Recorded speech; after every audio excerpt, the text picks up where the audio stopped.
Today, I have a real treat. It is my friend and mentor, Bob Goff. You may know him because he is a New York Times bestselling author. He's written books like Love Does, Everybody Always, Dream Big, and Undistracted. But beyond his writing career, which is actually how he and I first connected, this man is just a legend. I mean, he serves as the honorary consul to the Republic of Uganda.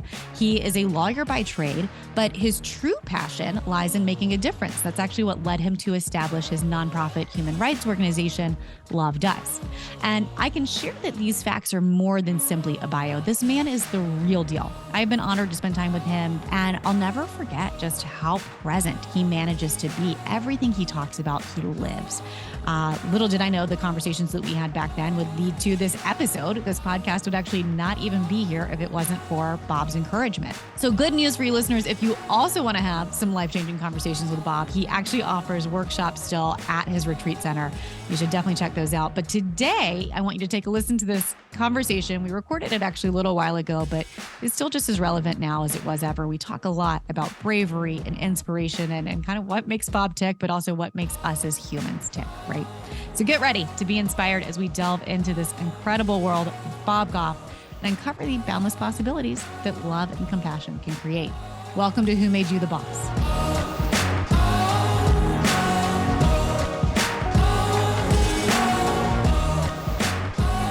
All right. I am so thrilled to be here today with a friend and mentor of mine, Mr. Bob Goff. Hi, Bob. Hey there. Good to see you, Lizzie. You too. So I am just thinking back on how fortunate I was to actually meet you for the first time, which was in person at your retreat center in Southern California at the Oaks. And I think we were amongst the first people to get out there and actually experience it, right? With that writing retreat. It's really true. That was early on. It was pretty weird time for all of us. But yeah. I think what happens is that those times, while they seem long at the moment, you get those in the rearview mirror. And if you went out to the Oaks today, you just see like nonstop people. And since then we planted a vineyard and we have an equestrian center and I've got 30 cows and that's just I love it. I love it. You're not getting an hourly report on whether or not we have to wear a mask, which I think was like the thing that was happening in April of 21 when we met up. It was like, are we going to make it? Are we not? That was a little creepy. It is. I mean, I can't believe that though. That was just barely over a year and a half ago. Crazy. Yeah, but you get things that are really big in your moment. Even for somebody listening now, they might have something really big in your life right now that's taking up all the oxygen in the room. But then when you get that thing in the rearview mirror a little bit, and then all of a sudden you just see the bigger picture of what was happening. It was hard at the time that we had this big idea. Let's get a retreat center and have everybody get better and all that at whatever they needed to get better at. And then you have a couple setbacks and you go like, oh, wow, what's the heck? But then, gosh, within just moments, it seems like now we're way on the other side of that, booked up for a year. Beautiful. I love to hear it. Well, and we're going to be talking some about the rearview mirror today, because I want to hear more about your story, what's gotten you to where you are. And actually even like the inspiration behind the name of this podcast, right? Who Made You the Boss, which is this idea that when we step into a leadership role, when we start realizing we have the ability to make an impact and to influence, sometimes that imposter syndrome kind of creeps in and we start thinking like, oh, who am I to do this? And so I want to hear more about what point you realized, you looked in the mirror and you said, I can make an impact. I can do this. I want to step up as a leader. Can you tell us a little bit more about that journey?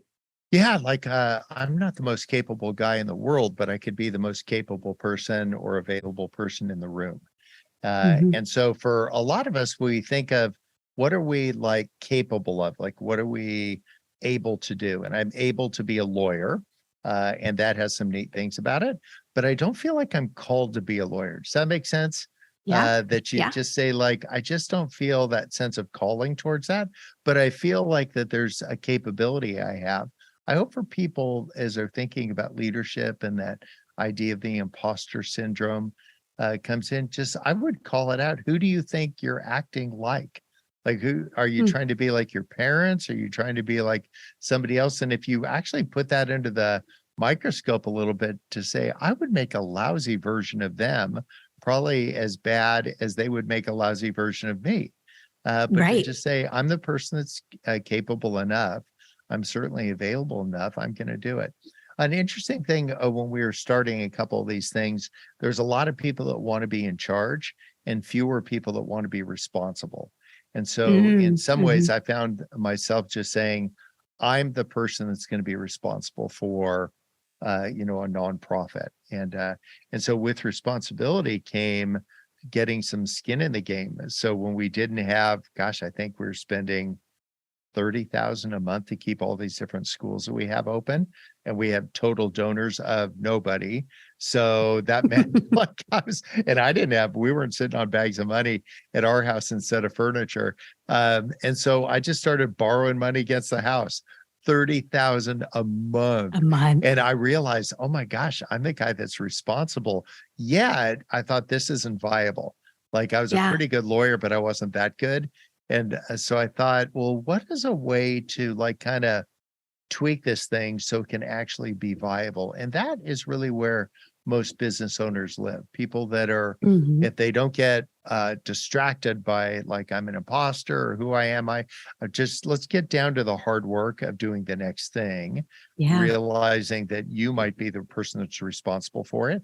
And so what I'm going to do is my next courageous step. I Um, love that. yeah. I feel like that takes the ego out of it and just kind of makes you the vessel for delivering whatever it is you feel uniquely equipped to do. To your point, Yeah. it's not being a lawyer. It's there's something else deeper within you that you're bringing to the table that you're called to.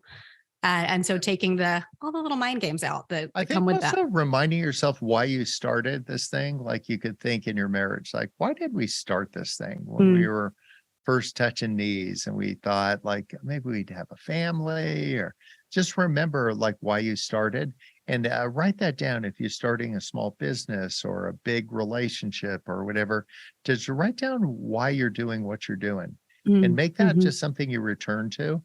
And that might change over time. You might have a different reason why you're doing what you're doing, but I want to keep current with that. I don't want to be doing things because I had a reason. Like somebody told me when I was 16, I was supposed to be a dentist. And so now you're 40 and you're a dentist. And you say, like, why am I doing that? If you blow the foam off the top, it's because somebody told a 16-year-old version of you that to be a dentist. You go, like, I don't like teeth. I'd say quit. Like, yeah, I think you've moved on. Quitting's Uh, kind of your thing though, right? Like you're Totally. Every very adept at Thursday. it. Yeah, just I am resolute. Just like quit. Yeah. You could quit cussing if you want, but I'd go a little higher up on the tree and say, what's something that would actually matter more than just what I said? What if you tried to tap the brakes on being impatient? That you're in a Mhm. big hurry about everything. And so then think of really practical things you can do to help get there. I bought a 71 Volkswagen. It's not like some showroom car, it's just a thrashed old Volkswagen, and it'll go about 40 downhill with the wind behind you. And that was a great way for me to slow down Yeah. because it literally doesn't Yeah. have 45 in it. And so instead of being in a big hurry to get everywhere, I just chill out a little bit because the car don't have hurry in it. Right. Sounds like something Just they'd force say down in yourself. the South. I don't have hurry I in don't. it. Yeah. But you can think of some little life hacks that might help be the reminders, a 3x5 card about why you Yeah. started this, or an awfully slow car. For gosh, maybe a decade or so, Maria and I shared a car. And we weren't trying to go green. Mhm. We weren't trying to make a statement, but we were just trying to spend more time together. And that's a great way to spend more time together. Just share a car because everybody will be hitching a ride with somebody somewhere. And we Just had kids that needed rides and all that, but it wasn't because we couldn't afford it to sell. We just had a bigger overarching idea. And yeah. so maybe come up with those life hacks in your business, in your relationships. Instead of asking people, how are you? Maybe ask them just what does it feel like to be you? And let me lead by Mm. telling you what it feels like to be me right now. And then Mm. all of a sudden people go, oh, wow, she actually wants to have an authentic conversation. And she's Yeah. actually interested in what it feels like to be me right now. I love that. I love the idea too. I'd love to hear your thoughts on this when we talk about that bigger overarching theme, when you've got this why that you're dedicated to, and then you experience a setback, right? So on this podcast, we actually label these as the monsters that save us. So this idea comes from, there's that big scary monster in your closet that you're just constantly terrified of. It's going to get you. It's going to get you. And then one day it does.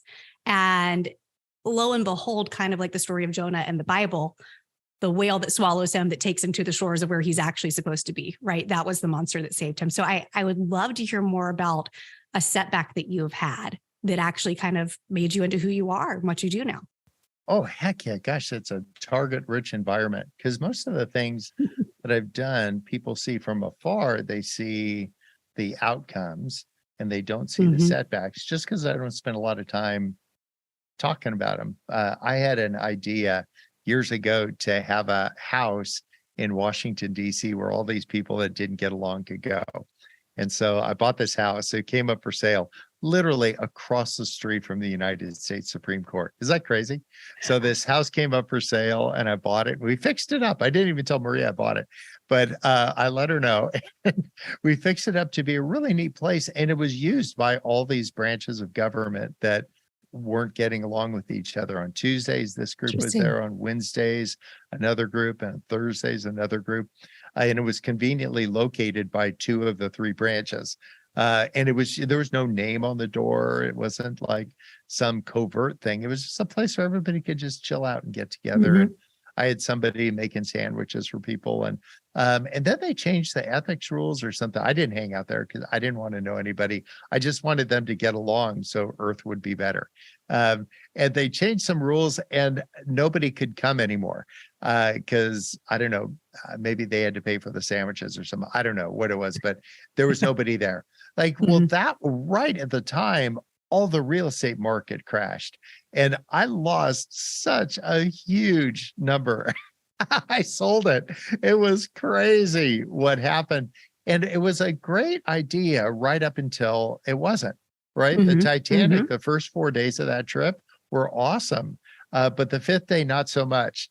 And many of us have that fifth day that we'll just have this thing and be like, and sometimes there's just no debris floating. There's nobody floating on a door saying, I'll never let go. But these bad things happen. And I think what they do is they either traumatize us permanently or they inform us for what we would do next. And so I didn't feel traumatized. I felt informed. And I'd say, note to self, keep trying, but not in that way. Maybe there's a less more effective, less expensive way to try to do things. So what I want us to do isn't to like bail on the whole idea. Well, I'm out, like God hates me, or say like, I'm not the person that should do that. It should be somebody else. I would say like, well, I'm not going to do it where it involves buying a super expensive house to do it. What I can do is I'll find another way to make friends and try to influence. One of the things, thinking of influence, is that what we try to do is control a lot of things. And I found that my biggest failures have been when I've tried to control it. And my greatest successes are when I just tried to influence it. So if you try to control your kids, they will go in the opposite direction. If you try to influence the people that you love, then you have just more common ground, more things to think about. So I would do a quick little audit of what is it that I'm trying to control? And what we try to do, if you're like me, is I try to control the things that I don't understand.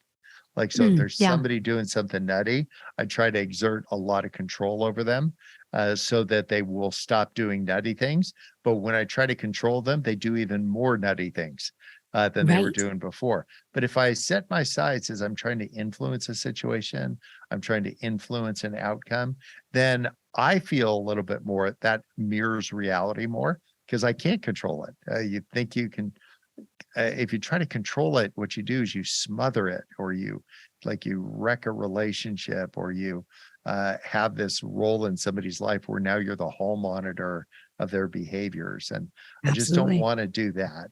But if I set my sights on influencing an outcome, then it's just a much better one. Oh, absolutely. Absolutely. I mean, I feel like for the first few years of my business, I was clinging so tightly to it. And it actually was one of those monsters that saved me, right? Like it was COVID coming in and leveling it that forced my hands open, and to see the beauty on the other side of that, now that it's not suffocating under my control, is exactly what you're describing. That's a perfect leadership lesson that we all should know. Yeah, I'm not a big wine guy, even though I do own a vineyard out of the Oaks, 50,000 bottles of wine each year. I'm just like a Dr. Pepper guy. But the red wines, what you need to do is let them breathe, evidently. And I don't know Mhm. why, but I think it's better if they do. And so, what Yeah. if you just say, like in your relationships, in your business relationships, and the people, vendors, if you deal with them, friends, let them breathe a little bit. Mm. Just let them find their own equilibrium, and it can come across is apathy, but it's actually strategy. And to Mhm. say I have such a strong strategy of influence over control that I'll just pull it back a second, where I'm not telling people what move to make next. I'll ask them, Yeah. "Hey, what's your next move? What are you going to do next?" And it's not in a rhetorical, like kind of condescending way, but to just say, like I just assume that you bring a lot to the game, and I'd just be curious what your plan is. And if they say we don't really have a plan, then I'd say, well, what if you come up with your best plan and then let me know what it is? How about Mhm. Wednesdays? That sound good for you? So you bring some structure to that, but that's not Yeah. trying to Yeah. control somebody, but you set up some beautiful guardrails, which Mhm. is don't screw around with it for the next month. I'm thinking this is a thing that's done in days, not weeks, or weeks, not months. And so Mhm. you can set some kind of hang a target and put a shot clock on it. And that some really beautiful things will come of that. I love that. I love that. It's interesting that you bring that up about the oaks and the vineyard. I don't remember. I mean, I assume that was out there last year if you're already bottling No, it that much. wasn't. But was it not? No, How we you that's no. happened so fast. It was just when you were there, we were just putting the vines in. And so That's there's no green leafy amazing. stuff. And then in the by the third year, you get really good grapes. Yeah. Wow, wow, wow. That is so cool. Congrats on that. Well, and you know what? I remember being out at the Oaks too. And I feel like it's a place that everyone should get at some point in their lives, like sitting under the oak trees, what they're named for. And having a specific conversation with you about fear. And I mean, really, I was so intrigued by this idea. Your organization, Love Does, goes into war zones in order to promote education and promote healing. And um, you're usually on the front lines of that. You're not just sending people out there. You yourself are going into these war and these conflict zones and establishing the organization and the relationships. And I'm just curious what that looks like for you. You know, there's got to be a certain level of fear when you're going in there, but how do you overcome it? What's the pep talk that you're giving to yourself when you're doing that? Yeah, I remember when I was learning, we live for part of the year in a really remote location in Canada, and the only way in and out is on a seaplane. So I learned how to fly this old seaplane so we could get in and out. And the first thing they teach you is about situational awareness. You just need to Mm, know what's going on inside the cockpit. And you need to know what's going on outside the cockpit. There was a terrible tragedy that Colby Bryant and a number of others were in a helicopter, and that there's nothing wrong with the helicopter. He just got so distracted by what was going on outside the cockpit that he mm, forgot what was going on inside the cockpit. And so if I could use that analogy to whether it's a tense board meeting that you're stepping into, or it's Afghanistan or Mogadishu, it can emote the same things, like you're just feeling like danger close. Um, and to just say, like, what I want to do, slow it down. I want to be situationally aware. What's going on inside the cockpit? Just say, mhm, I'm feeling anxious. I'm feeling like I'm the least capable person in the room. I'm feeling this big fear of failure. I feel, let's just name it instead of having just a big general a feeling of distress and tension. Just say, these are the four things that are going on in some combination. And then just say, once we kind of name that, to say, okay, so this is my plan. This is the reality of the mhm. circumstance, that I'm actually loved by God. I'm loved by a couple of people that know me. And these, truth be known, are people in the room who are strangers to me. And I'm not Hmm. tying my worth to the success of the place in DC or the school or the whatever, but I'm going to fail trying. I'm not going to fail watching. And Yeah. so if you have kind of that drumbeat of, say, a fail trying, fail trying, fail trying, then when it fails, it's not a big surprise. I've had many like schools. Gosh, I built a hospital in Iraq, and a whole village for the Yazidi people that ISIS had traded out. Like like thousands of these people had to flee their homes, and we built Yeah. this really neat place and a hospital, all that. Then they all went home. which was actually how the story should end. But that's good. Everybody went home. But I now have an empty hospital and an empty village. So I just hadn't thought that one through. Now, most people would, but I was like, oh, rats, like that didn't work out the way I was thinking. But instead of saying like right now in real time, like, how's that working? If you'd gone on a first date with your husband and 5 minutes into the date, he said, how's it going? You should be like, what? You mean like the date? He said, like, yeah. He said, like, I don't know, pretty good, average, I guess. And then 10 minutes later, he said, so how's it going now? Like after the third or fourth time he'd ask, you'd say, like, this is actually our last date. Right. So what I want you to do is slow it down. Instead of these checkpoints, to say, how's this big project am I doing? How am I doing in the room now? How am I doing? How am I doing? Like, slow it down a little bit, chill out, get a puppy if you need to, and just just give God a little bit more time to show to you what he already knows is the outcome. So I don't know the outcome of the hospital and the village and the whatever, but I'm not stressing about it today. Because I'm just slowing it down. I'm just trying to say, what are things that I actually can influence? Because I can't influence that right now, but I can influence something else. And if you just say, what are the things within the people, the circumstances that I could get some skin in the game, and then do something about it and see what'll happen. I wrote to Kim Jong-un. I translated one of my books into Korean. I mailed it to him, and with a letter saying, you want to meet?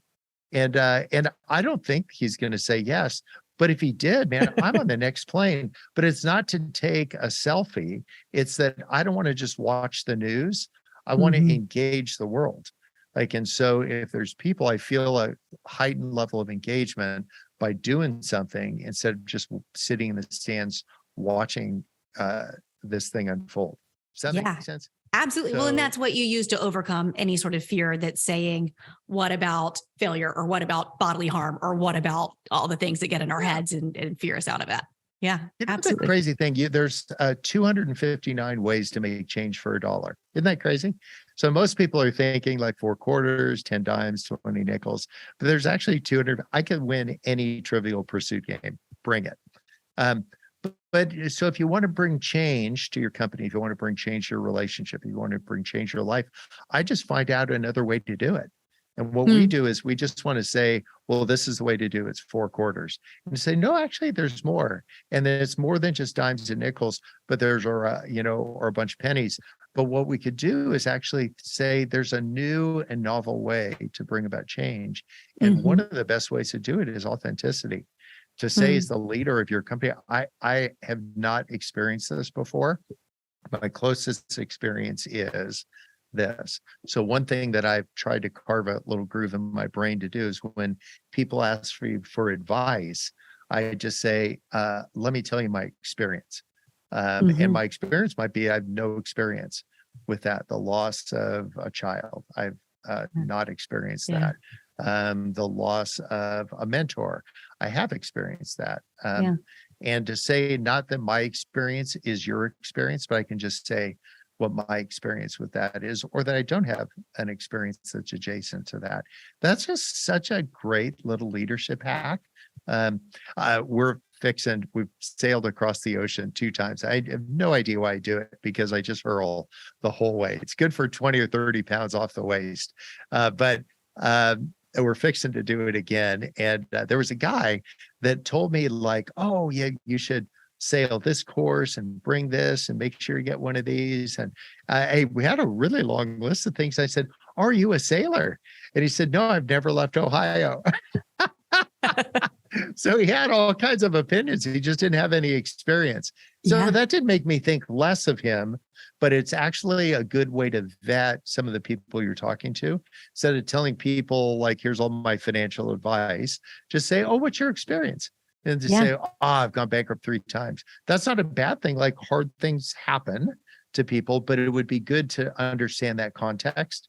Or if somebody's giving you relationship advice, to say, tell me your experience with, like, tell me, do you have a lot of friends from that you measure in decades, or relationships are challenging. Maybe somebody's gone through the pain of a divorce or a separation, but it'd be good to know people's experience rather than just listen to their advice. That just gets you the authentic side of people out of it. And I feel like that's what you're really, really good at, is kind of like stripping back those layers and getting to the core of who someone is. And you actually even told me recently, it was a great quote. I wrote it down. I've told people since, that when we take away all that we're known for, what's left is who we are.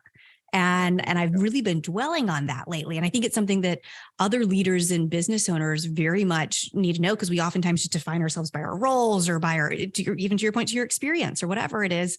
But like at the core of this, I just am so curious what exactly that means for you. Like what does that mean for Bob Goff when you take away what you're known for? What's left is who you are. Yeah, if you have this worldview that we're new creations, that each day God would bring a new version of us to the world, that the old versions of me, like lawyer Bob, like he's on the bus. Like I just don't even think about lawyer stuff. But for 30 years, that was like what I did. Or then take author Bob. And so author Bob wrote books and or speaking. Like now I'm a grandpa, so I'm kind of tapping the brakes on all this running around, talking to people at places. And the idea of being the kind of current with the most relevant and recent version of you would be a really good way for you to think. So to strip away all the notions people have about you and to really understand that. Otherwise, you become this caricature of what everybody group thinks you are.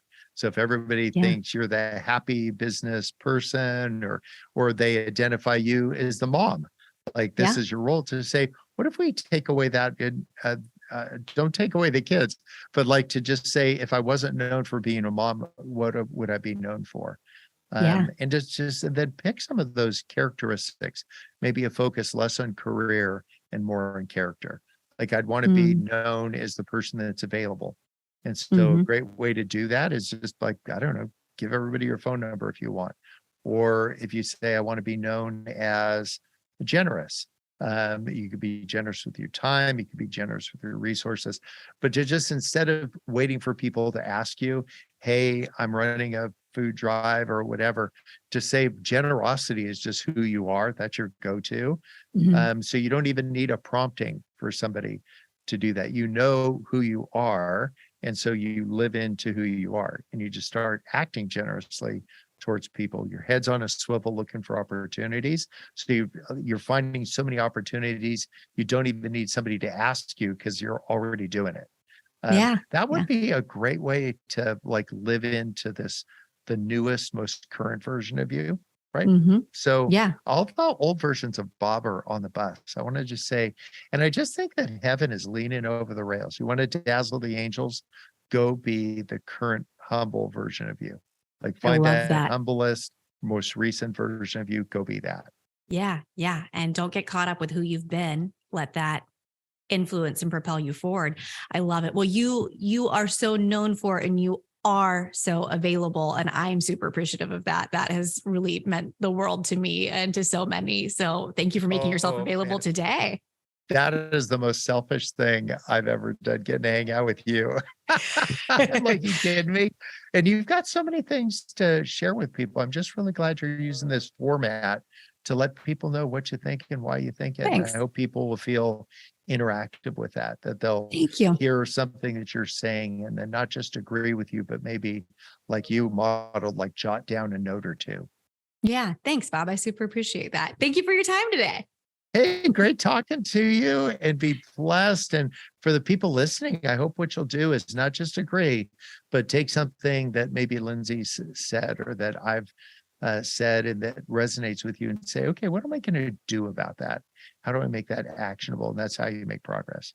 Absolutely. Thank you, Bob. And I'll be dropping all the links to your books and everything. Is there one particular way or another that you want people to connect with you, follow you, seek you out? What does that look like for you these days? Oh, I'm an easy guy to find. If you just look up Bob, they're all. That's what I thought. Thank you, Bob. Really, really appreciate you.